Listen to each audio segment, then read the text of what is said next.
during the release you're talking about, because the general elections were just around or something like that when you guys were shooting. Yeah. And you guys used to have a lot of like long political chats, especially Ashutosh Rana.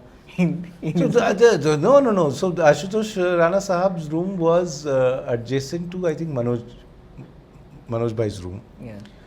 And although Ashutosh sir is not from Chambal, but he's from, nearby. Okay. I think Sagar, or something, which was about Sagar. Sagar, which is about an 8-hour drive from there. So he would have his janta come in there. And then and he's a teetotaler, doesn't smoke, doesn't drink, and we were not teetotalers, and we have all the vices, but we would go to sleep at 10 o'clock at night, and these discussions would go on till wee hours in the morning, talking about politics. So, which I think used to trouble Manoj Bhai because he wanted to sleep. So that used to happen a lot. Other thing that Sushant used to do, we were staying in this lovely property in Dholpur, which had a lovely garden. You'll see peacocks roaming about and all that. And there was some celestial event while we were shooting over there. Okay. And this guy, Sushant, he had this ginormous telescope, which was not the ones that we keep for hobby in our house because it looks good. This was actually a genuine telescope that professionals would use. And it had to be dismantled and brought on a truck from Bombay. And a couple of young scientists had to come to set it up in the lawn outside where we were staying. And that's what he would do. Oh. So after shoot would pack up, you'd see that wo lawn mein leta hua hai, and he's got his eye on the eyepiece and he's looking at planets. And there was one day that everybody went and did that. So crazy guy. Yeah.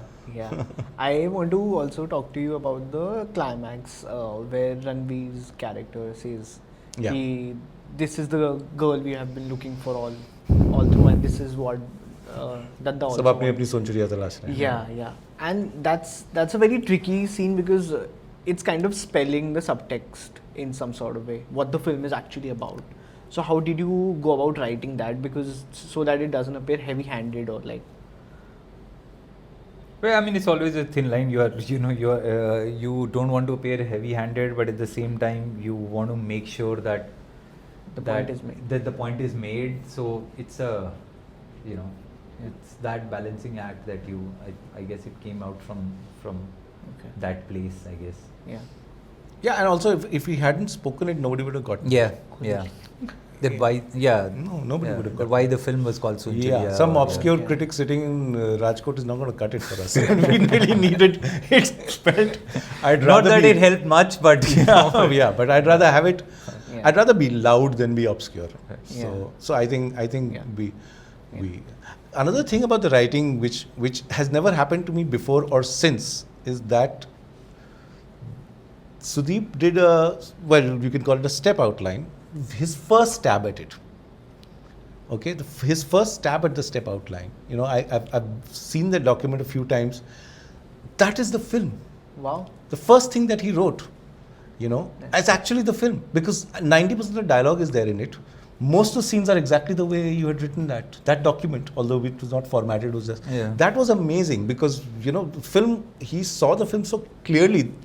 The first time only. I think it was virtue of, because we had worked for so long. We had 6 months before that. 6 months before that, we had not written a word, but we have, discussed it ad nauseum, So, but that was amazing, because the first thing that I read, and, I didn't remember it like that.